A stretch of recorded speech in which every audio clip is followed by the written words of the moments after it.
দর্শক, আজকের ভিডিওতে আমি আপনাদেরকে কয়েকটি আধুনিক আপডেট প্রযুক্তি দেখাবো, যেগুলো হয়তোবা আপনাদের মধ্যে অনেকেরই দেখা নাও থাকতে পারে। পুরোপুরি ভিডিওটা দেখতে থাকুন। শুরুতে ধান থেকে চাল তৈরি করা মেশিনটা দেখছেন।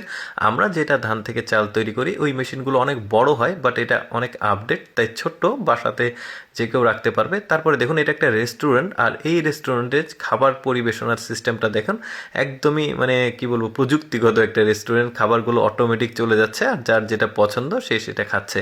বেশ চমৎকার। আচ্ছা, আপনাদেরকে স্ট্যাপলার তৈরি করা মেশিন দেখাই। আমরা অনেকে ওই স্ট্যাপলার পিনগুলো ব্যবহার করি। সেটা কিভাবে তৈরি হয় দেখতে পাচ্ছেন, একটা পাতের মতো যাচ্ছে। এটা এই যে এই দিক দিয়ে ঘুরে ঘুরে এখানে মেশিনে চাপ দিয়ে স্ট্যাপলার পিনের যে স্ট্রাকচার আকৃতি সেটা হচ্ছে, এই যে দেখতে পাচ্ছেন। বেশ চমৎকার। এই প্রযুক্তিটা অনেকেই হয়তো বা দেখেনি। তারপরে দেখুন পেরেক কিভাবে তৈরি হয়, অনেকেই কিন্তু জানে না, অনেকে আমরা ব্যবহার করি, বাট কিভাবে তৈরি হয় দেখতে পাচ্ছেন। তার যাচ্ছে, আর তারগুলো এখানে নির্দিষ্ট একটা মাপে টুকরো টুকরো হয়ে চাপ লেগে এই যে মাথার ওপরে যে বাঁকানো হয় ওইটা হচ্ছে। বেশ চমৎকার কিন্তু। আচ্ছা, একদমই অ্যাডভান্সড টেকনোলজি দেখায়। এটা হচ্ছে ড্রোন। তো পাহাড়ি অঞ্চলগুলো অনেক উঁচু হয়, পাহাড় থেকে জিনিসপত্র বহন করা, এক জায়গা থেকে আরেক জায়গায় স্থানান্তরিত করা অনেক কষ্টকর হয়, পাহাড় অনেক উঁচু। তাই তো ওরা যেটা করেছে, আধুনিক এই ড্রোনের যে প্রযুক্তি সেটা ব্যবহার করছে। পাহাড়ের উপর থেকে বাঁশ, কাঠ বা ভারী জিনিসপত্র কেটে ওরা ড্রোনের মাধ্যমে নির্দিষ্ট জায়গাতে নিয়ে আসে। এই ড্রোন থেকে এটা এখন ওই ব্যক্তিটা নামিয়ে নেবে, তারপরে যে যার মতো যেখানে বাজারে বা বাসায় নিয়ে যাওয়ার প্রয়োজন সেই মাল সামানাগুলো ওইভাবে সে নিয়ে যায়। তারা দেখতে পাচ্ছেন কিভাবে সুন্দরভাবে তারা এই কাজটা করে ড্রোনের মাধ্যমে।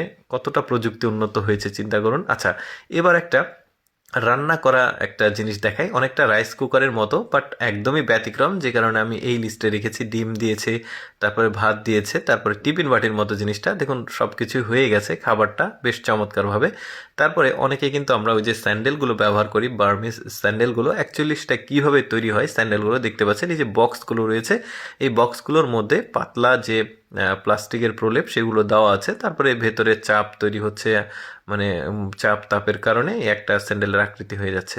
তারপরে দেখুন, এখানে পলিথিন আমরা অনেকে ব্যবহার করি, ওই যে বড় সাইজের যে স্কোয়ার সাইজের বড় পলিথিন, বিভিন্ন কাজে অনেক কিছু ঢেকে রাখার জন্য। এই পলিথিনগুলো কিভাবে তৈরি হয় এই ভিডিওতে দেখে নিতে পারেন। এটা একদমই পাতলা প্রলেপ দেখতে পাচ্ছেন, প্লাস্টিকের মতো। তো এটাকে আরও পাতলা করার পর একটা যে লোহার মধ্যে দিল দেখতে পাচ্ছেন, এটা এখন এই যে পলিথিনটা তৈরি হয়ে গেছে। এখন এটাতে জোরে বড় একটা পাইপের মধ্যে এটাতে জড়বে, তারপরে এগুলো বাজারজাতকরণ করা হবে। অনেকেই কিন্তু এগুলো দেখেনি, যে কারণে আমি দেখালাম।